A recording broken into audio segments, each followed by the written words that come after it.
Strategy of the month, July 2024, a great systematic trading strategy for the S&P 500 that's beaten a buy and hold approach by a significant margin. Let's get into it.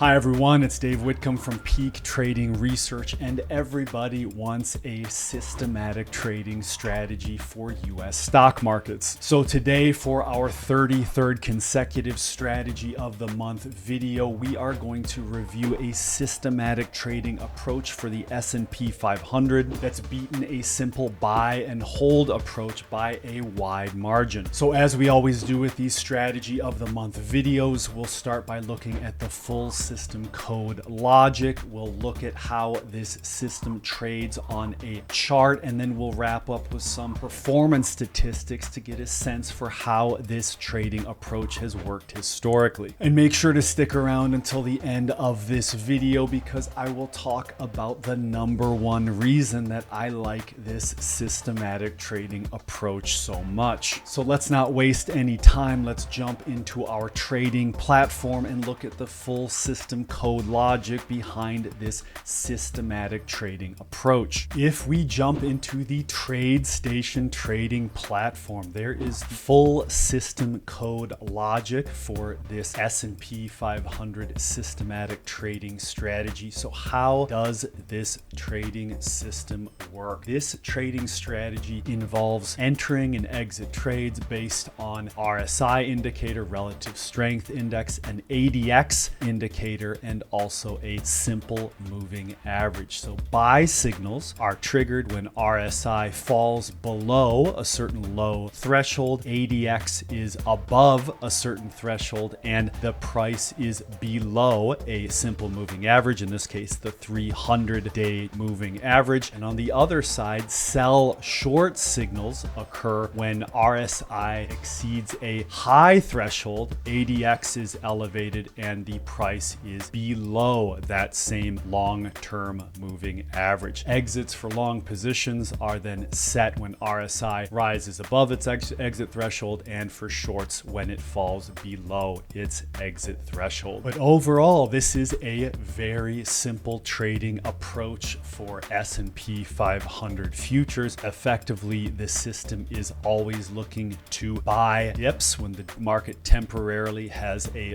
low RSI and the market is in a long-term uptrend. This system is also looking to sell rallies when RSI is temporarily above that short-term RSI and the market is trending lower, so closes are below that longer-term average. So it's looking to buy short-term weakness when we're in a bull market. It's looking to sell strength when we're in a bear market. That is pretty much it. And as always, one of the big advantages of this being a systematic trading strategy is that we can add our trading approach to an S&P 500 daily bar chart and really get a sense for how this strategy trades. Again, what this strategy is doing is, if we are above that 300-day moving average, which is this blue line here, the system is looking to buy dips. It's looking to buy near-term weakness. And if we are below that same moving average, so we're in a bear market,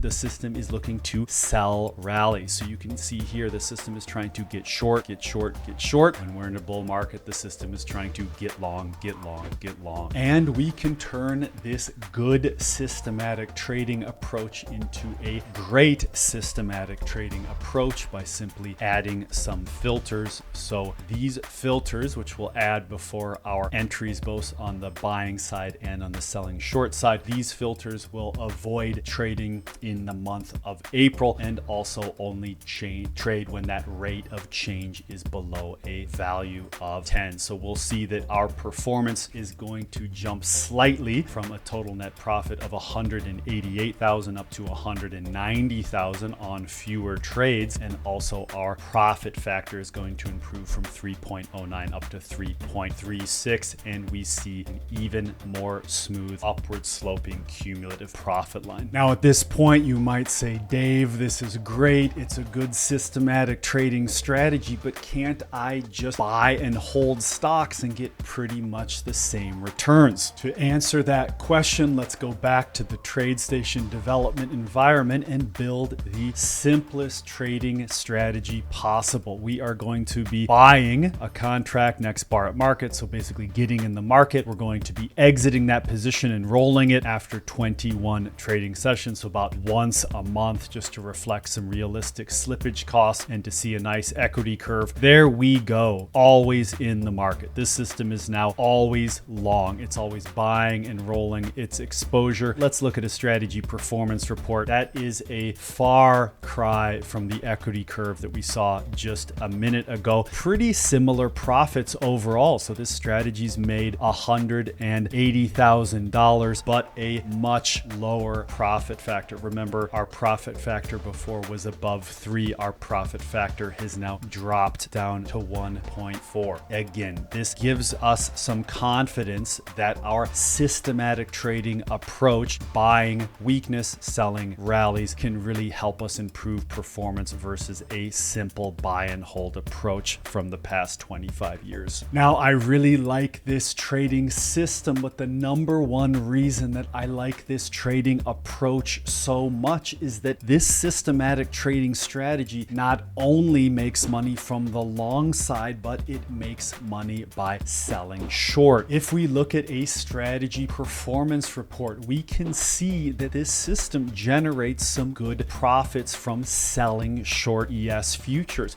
We can see that from the short side, we've got a total net profit of $74,000 versus the long side of $116,000. Now that's because stocks have generally been in an uptrend for the last 25 years. So we've had more trades on the long side, but that profit factor is actually slightly higher on the short side, suggesting this system is pretty good at selling short. As with any EasyLanguage trading strategy, we can simply comment out the part of the strategy that is buying ES futures to get a sense for how this system would work from only the short side. So we're going to keep these short trades here. We're now going to have no long trades on our chart. We'll see that we're only selling short below that 300-day moving average. And if we look at a performance chart, there we go. Just on the short side, this strategy performs pretty well. So overall, this is a very good trading strategy for S&P 500 futures. We took a simple concept of buying dips during bull markets, selling rallies in bear markets. We added a few filters and we saw that performance ended up being really good, both in terms of buying S&P futures and also selling short S&P futures. And importantly, this systematic trading approach beats a simple buy and hold approach by a pretty wide margin. Not only does this systematic trading approach have much higher absolute profits, but it has a much higher profit factor, much better risk-adjusted returns. So let me know in the comments below, what do you think about this systematic trading approach for S&P 500 futures? Don't forget to hit the like and subscribe button below so you don't miss out on any strategy of the month videos. Have a great start to your summer. Good luck trading S&P 500 minis, and we'll see you soon.